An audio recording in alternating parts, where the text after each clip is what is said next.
Hello ಎಲ್ರಿಗೂ ನಮಸ್ಕಾರ. ಈಗ ತಾನೇ ನಾವೆಲ್ಲ ತಿಂಡಿ ಮಾಡೋಕ್ಕೊಂದು ಬ್ರೇಕ್ ತೊಗೊಂಡಿದ್ವಿ.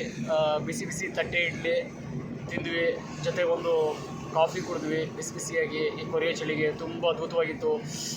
ಬೆಳಗ್ಗೆನೇ ಜರ್ನಿ ಅದ್ಭುತವಾಗಿದೆ. ಸೊ ಈಗ ನಾವು ಮೇಲ್ಕೋಟೆ ಕಡೆ ಹೋಗ್ತಾ ಇದ್ವಿ. ಈಗ ಒಂದು 50-60 ಕಿಲೋಮೀಟ್ರ್ ಮೇಲ್ಕೋಟೆ ಸಿಗುತ್ತೆ. ಈಗ ತಿಂಡಿ ಆಯ್ತಲ್ಲ, ಅದಕ್ಕೆ ಒಂದಷ್ಟು ಜರ್ನಿ ಬಗ್ಗೆ ಮಾತಾಡ್ತಾ ನಮ್ಮ ಸಾಂಗ್ ಬಗ್ಗೆ ಮಾತಾಡೋಣ ಅಂತ ಈ ವಿಡಿಯೋ ಮಾಡ್ತಾಯಿದ್ದೀವಿ.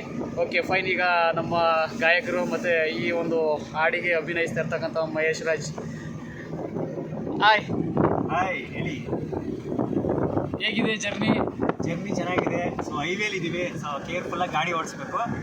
ಅದಕ್ಕೆ ನಾನು ಗಾಡಿ ಓಡಿಸ್ತಾ ಇದ್ದೀನಿ, ಕೇರ್ಫುಲ್ಲಾಗಿ ಇದ್ದೀನಿ. ಸೊ ರಸ್ತೆ ಕಡೆ ನನ್ನ ಗಮನ ಇದೆ, ಸ್ವಲ್ಪ ಮಾತಾಡೋದ್ರ ಕಡೆ ಗಮನ ಇದೆ ಅಷ್ಟೇ. ಮತ್ತು ಹೇಳಿ. ಮತ್ತು ಅಕುಲ್ ಸರ್ ಯಾಕೋ ಸೈಲೆಂಟಾಗಿ ಕೂತ್ಬಿಟ್ಟವ್ರಲ್ಲ, ಯಾಕೆ ಅಂತ ಗೊತ್ತಿಲ್ಲ. ಅವ್ರಿಗೆ ನಾವು ಸ್ವಲ್ಪ ಲೇಟ್ ಮಾಡಿಬಿಟ್ಟಿದ್ದೀವಿ ಇವತ್ತು. ಅದಕ್ಕೆ ಬೇಜಾರು ಆ ಥರದ್ದೇನಿಲ್ಲ. ಕೆಲಸ ಮಾಡಬೇಕು. ಒಳ್ಳೆಯ ನೃತ್ಯ ನಿರ್ದೇಶಕರು, ಹಲವಾರು ಗೀತೆಗಳಿಗೆ ನೃತ್ಯ ಸಂಯೋಜನೆ ಮಾಡಿದ್ದಾರೆ. ಸೊ ಈ ಸಾಂಗು ಕೂಡ, ಈ ಸಾಂಗ್ಗಳಿಗೆ ನಮಗೆ ಆ ಥರ ರಿಮೈಂಡ್ ಇರ್ತಾರೆ ಅಂತ ಗೊತ್ತಿಲ್ಲ. ನಾವು ಅವರ ಸಹಕಾರ ತುಂಬಾ ಇದೆ. ಆ್ಯಕ್ಚುಲಿ ಅವರು ನಮ್ಮ ಮೂವಿ ಕೋರಿಯೋಗ್ರಾಫ್ ಮಾಡಿದ್ದಾರೆ. ಬಟ್ ನನಗೆ ಕೋರಿಯೋಗ್ರಫಿ ಮಾಡ್ತಾ ಇರೋದು ಫಸ್ಟು. ಸೊ ಗೊತ್ತಿಲ್ಲ ಯಾವ ಥರ ಅಂತ. ನನಗೆ ಭಯ ಆದರೂ ಸ್ವಲ್ಪ ಧೈರ್ಯ ತಂದ್ಕೊತೀನಿ. ಏನು ಬೈತಾರೋ ಏನೋ ಅಂತ ಸ್ವಲ್ಪ ಭಯ ಆಗಿದೆ.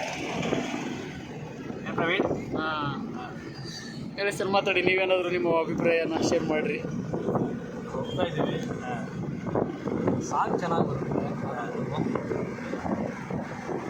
ಮಹೇಶ್ ಅವರು ಒಳ್ಳೆ ಕಲಾವಿದರು, ತೋರಿಸ್ಕೊಡೋಣ ಅವರು. ಅವರು ಮಾಡಿದ ಸಿನಿಮಾಗೆ ನಾನು ಕೊರಿಯೋಗ್ರಫಿ ಮಾಡಿದ್ದೀನಿ. ಬಟ್ ಅವ್ರಿಗೆ ಇವತ್ತು ಕೊರಿಯೋಗ್ರಫಿ ಮಾಡ್ತಾಯಿದ್ದೀನಿ. ಎಕ್ಸೈಟ್ಮೆಂಟ್ ಇದೆ ಯಾವ ಥರ ಕೆಲಸ ತೆಗಿಸ್ಬೇಕು ಅನ್ನೋದು. ಚೆನ್ನಾಗಿ ಮಾಡ್ತಾರೆ, ಒಳ್ಳೆ ಕಲಾವಿದರು. ಸೊ ಆ್ಯಕ್ಚುಲಿ ದೇವ್ರ ಸಾಂಗು ಜಾಸ್ತಿ ಡ್ಯಾನ್ಸ್ ಇರಲ್ಲ ಅಂತ ಹೇಳಿದ್ದೀರಾ. ಪ್ಲೀಸ್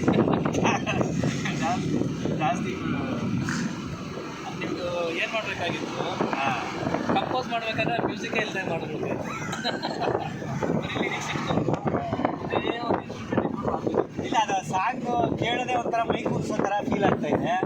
ನಾವು ಇದ್ರೆ ಸಾಂಗ್ ಏನು ಎಕ್ಸ್ಪೆಕ್ಟ್ ಮಾಡೋದ್ರೆ ನಾವು 100% ಅದನ್ನ ಕೊಡಲೇಬೇಕಾಗುತ್ತೆ. ನಮ್ಮ ಕೈಲಿ ಆಗಲ್ಲ, ಬಾಡಿ ಸಪೋರ್ಟ್ ಮಾಡಲ್ಲ, ಇದೆಲ್ಲ ಯಾವುದು ಮಾಡಬೇಕು ಅಷ್ಟೇ. ಆ ಥರ ಕಲಾವಿದರು ಯಾವ ರೀತಿ ಸಪೋರ್ಟ್ ಮಾಡ್ತಾರೋ ಸಾಂಗ್ ಆ ರೀತಿ